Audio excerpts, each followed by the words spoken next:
वैशंपायन जी बोले, हे राजा जन्मेजय, महाभारत की कथा बड़ी ही पवित्र है।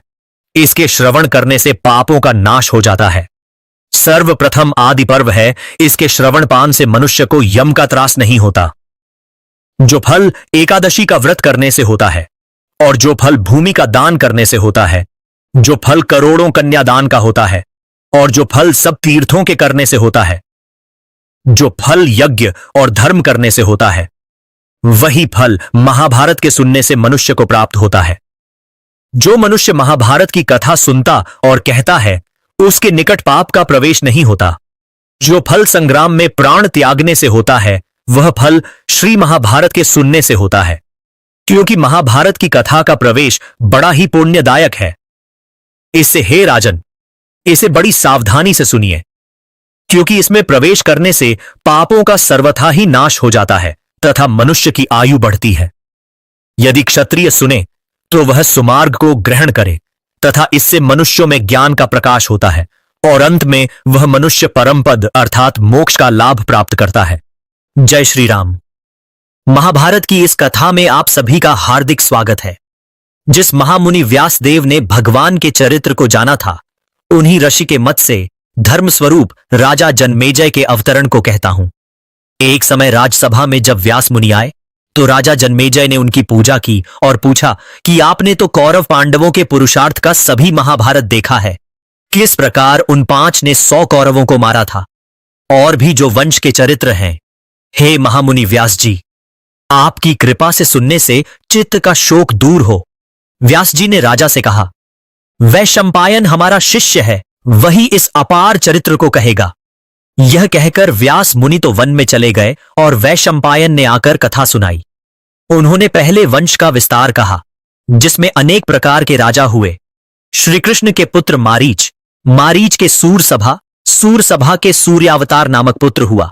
उसी सूर्यपुत्र के राजा स्वयंभू मनु हुए।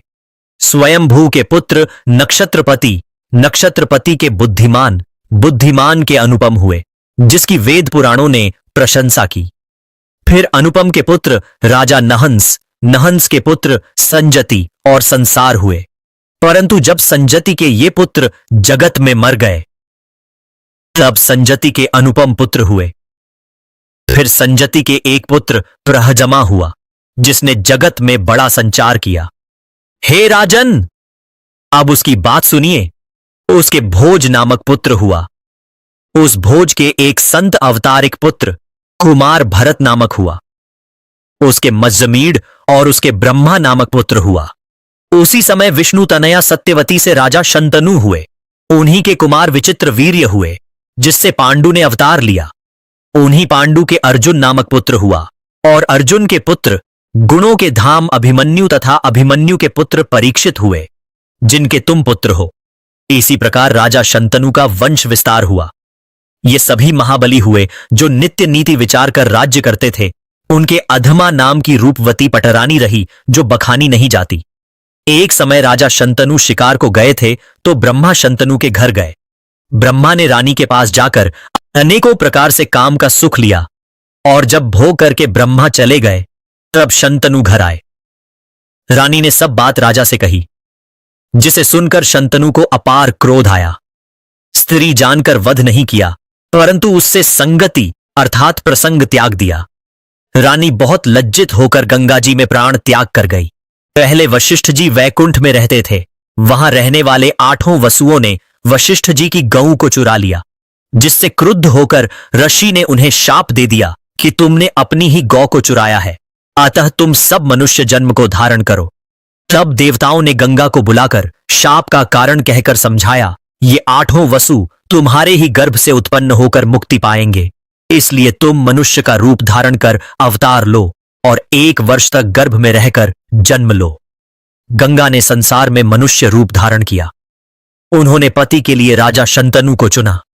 राजा शंतनु ने गंगा से कहा, तुम ऐसा रूप लेकर वन में क्यों आई हो? वह मुझसे सत्य कहो। गंगा ने कहा, मैं देवांगना हूं, मेरा वही पति होगा जो मुझसे वचनबद्ध होगा। इस पर राजा ने अपने को वचनबद्ध किया। तब गंगा ने कहा, हे राजन, अब आप मेरे किसी भी कर्म में भेद न करें। जब आप भेद करेंगे, उसी दिन से मुझे नहीं पाइएगा। इस प्रकार बहुत दिन व्यतीत हो गया और गंगा ने अपने गर्भ से एक बालक को जन्म दिया। राजा के मन में बड़ी प्रसन्नता हुई और ब्राह्मणों को बहुत सा दान दिया। गंगा ने बालक को ले जाकर जल में डाल दिया। बालक के प्राण का अंत हो गया। इससे राजा मन में बड़ा आश्चर्यचकित हुआ, परंतु वचनबद्धता से कुछ नहीं कहा। मन में दुख को रोके ही रह गए। तब इस प्रकार गंगा ने 7 पुत्रों को जल में डाल दिया। वचनबद्ध होने से राजा बड़े ही दुखित और संतापित हो गए। जब 8वें गर्भ का संचार हुआ, तब राजा शंतनु ने विनयपूर्वक गंगा से कहा, तुमने मेरे 7 पुत्रों के प्राण लिए हैं, अब यह पुत्र हमें दान रूप दे दो। तब गंगा ने हंसकर कहा, इतने दिन तक हम तुम्हारे साथ रहे, हमें लोग गंगा कहते हैं, आपने आज प्रतिज्ञा भंग कर दी। हे राजन, यह सबसे छोटा 8वां पुत्र है, इसे आप लीजिए, यह आपका है, क्योंकि इसे आपने ही बचाया है। ध्यान से सुनिए। वशिष्ठ के पास एक कामधेनु गौ थी, जिसे 8 वसुओं ने हर लिया। इस पर वशिष्ठ जी ने उन्हें शाप दे दिया और कहा कि इन्होंने चोर मनुष्य का कर्म किया है, इससे तुम सब शाप लो। परंतु इन सब में इसी छोटे ने गौ का हरण किया था। गंगा ने कहा कि हमारे मनुष्य शरीर धारण करने का यही कारण है, परोपकार के कारण ही हमारा तुम्हारा साथ हुआ।